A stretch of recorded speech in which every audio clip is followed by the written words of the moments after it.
নমস্কার বন্ধুরা। তো বন্ধুরা, হোয়াটসঅ্যাপে নতুন একটা ফিচার যুক্ত হয়েছে, যার মাধ্যমে আপনারা জানতে পারবেন যে হোয়াটসঅ্যাপে আপনারা যখন কোনো ব্যক্তিকে যখন ছবি হোক বা অন্য কিছু যখন আপনারা পাঠিয়ে দেন, তখন কিন্তু সেই ব্যক্তি হয়তো স্ক্রিনশট করে রেখে দেয় বা তার মোবাইলের মধ্যে কিন্তু সেভ হয়ে যায়।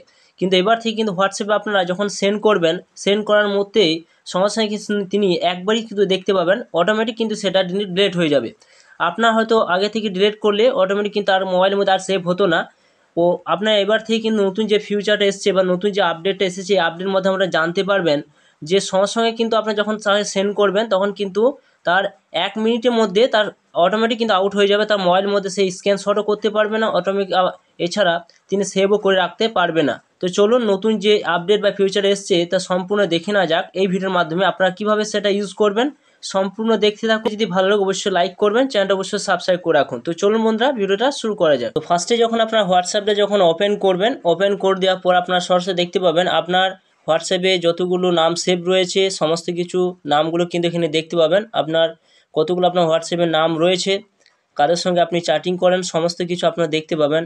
তো এইভাবে আপনারা যখন দেখার পর আপনার নতুন যে ফিউচার এসছে সেটি এখানে আপনারা সরাসরি কিন্তু জানতে পারবেন। আপনারা যখন কোনো ব্যক্তিকে যখন কোনো কিছু সেন্ড করবেন, তখন সেই একবারই শুধু আপনার সেই ফটো হোক বা অন্য কিছু একবারে দেখতে পাবে, অটোমেটিক কিন্তু দেখার পর সেটা কিন্তু আউট হয়ে যাবে। ওনার মোবাইলের মধ্যে আর ইনি সেভ করে রাখতে পারবেন না, অথবা উনি স্ক্রিনও শট করতে পারবেন না। তো নতুন যে ফিউচার এসছে যুক্ত করা হয়েছে হোয়াটসঅ্যাপ তরফ থেকে, তো চলুন সেটা দেখে নেওয়া যাক। ফার্স্টে আপনারা কী করবেন, ধরুন আমি একজনকে একটা ডকুমেন্টস কিন্তু পাঠাবো। তো সরাসরি দেখুন আমি একটা বেছে নিলাম। তো সরাসরি কিন্তু এখানে সরাসরি যাকে পাঠাবেন সেই জায়গায় তার জায়গায় কিন্তু টাচ করবেন। টাচ করে দেওয়ার পর সরাসরি কিন্তু আপনারা দেখতে পাবেন, আপনারা যখন কোনো কিছু পাঠান তখন কিন্তু এখানে দেখতে পাবেন যে এখানে একটা অপশান কিন্তু রয়েছে। এই জায়গায় কিন্তু আপনাদের সরাসরি কিন্তু ক্লিক করতে হবে। এই জায়গায় সরাসরি কিন্তু আপনারা ক্লিক করবেন। এই জায়গায় যখন ক্লিক করবেন তখন আপনার সামনে এরকম একটা ফাইল কিন্তু ওপেন হয়ে যাবে।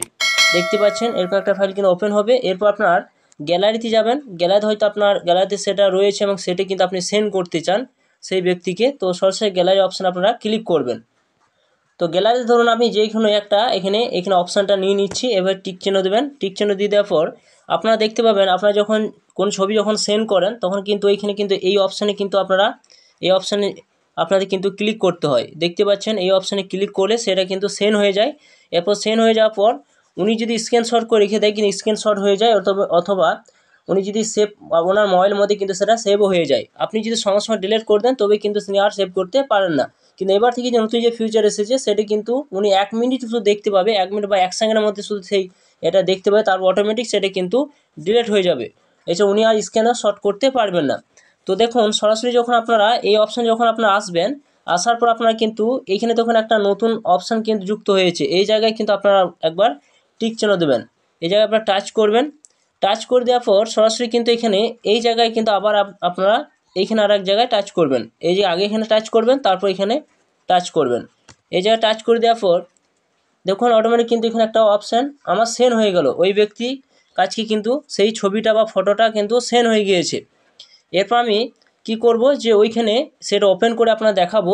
1 মিনিটের মধ্যে কিন্তু সেটা শুধু দেখতে পাবো, তারপর অটোমেটিক কিন্তু সেটা ডিলিট হয়ে যাবে। তো এখানে কিন্তু সিস্টেম কি, যে ব্যক্তি কাছকে আপনি যে ব্যক্তিকে পাঠালেন সেই ব্যক্তিকে আর স্ক্রিনশটও করে রাখতে পারবে না, অথবা উনি আর মোবাইলে সেভ করে রাখতে পারবে না। চলুন তাহলে ওপেন করে দেখাচ্ছি। সেখানে আমি সেন্ড করলাম এবং সেন্ড করে দেওয়ার পর সেইখানে কিন্তু কি দেখাচ্ছে এবং সেখানে দেখুন অটোমেটিক কিন্তু আউট হয়ে যাবে। তো দেখতে পাচ্ছেন এখানে আমি এটা সেন্ড করেছি, দেখতে পারলেন এখানে সেন্ড করলাম। তো এখানে আপনি টাচ করব, সরাসরি এখানে টাচ করবেন, সেই কিন্তু একবারই কিন্তু দেখতে পাবো। যখনই টাচ করার পর শুধু ওপেন হবে। তো দেখুন টাচ করলাম। টাচ করে দেওয়ার পর এটা কিন্তু লোডিং হবে এবং এটা ওপেন হবে। দেখুন ওপেন হয়ে গিয়েছে। এরপর আপনারা সরাসরি কী করবেন, দেখুন আপনি যদি রিপ্লাই দিতে চান তো রিপ্লাই দিতে পারেন। তো এটি কিন্তু আর স্ক্রিনশটও করতে পারবেন না। আমি দেখুন স্ক্রিনশট করছি কিন্তু স্ক্রিনশট কিন্তু এটা হবে না, স্ক্রিনশট কিন্তু এটা করা যাবে না। তো দেখুন এরকম এটি যখন আপনি যখন সরাসরি আবার যখন ব্যাক করবেন, ব্যাক করে দেওয়ার পর দেখুন এটা আউট হয়ে গিয়েছে। দেখতে পাচ্ছেন আর কিন্তু আপনি ওপেন করে আর দেখতে পাবেন না। দেখতে পাচ্ছেন আর ওপেন করে আর দেখতে পাবেন না, একবারই কিন্তু ওই ব্যক্তি ওপেন করে দেখতে পাবে। তো সঙ্গে সঙ্গে কিন্তু সেটা আউট হয়ে গেল। তো এইভাবে নতুন যে ফিউচার এসছে খুব ভালো ফিউচার এসছে। অর্থাৎ আপনার অন্য কোনো ব্যক্তিকে যখন কোনো কিছু পাঠাতেন তখন উনি হয়তো স্ক্রিনশট করে রাখতো বা ওনার মোবাইলের মধ্যে সেভ হয়ে যেত। কিন্তু এবার থেকে কিন্তু আপনি পাঠানোর পর তিনি শুধু একবারই শুধু দেখতে পাবে। দেখার মাত্রই তারপর যখন তিনি আবার ফিরে আসবে তখন সরাসরি কিন্তু সেটা আউট হয়ে যাবে। তো বন্ধুরা, এই ছিল নতুন একটা আপডেট হোয়াটসঅ্যাপে। আপনাদের ভিডিওটা কেমন লাগলো অবশ্যই আপনারা ভিডিওটা দেখে অবশ্যই লাইক করবেন, চ্যানেলটা অবশ্যই সাবস্ক্রাইব করে রাখুন এবং বন্ধুদের অবশ্যই শেয়ার করবেন। তো থ্যাংক ইউ বন্ধুরা, সকলে ভালো থাকবেন।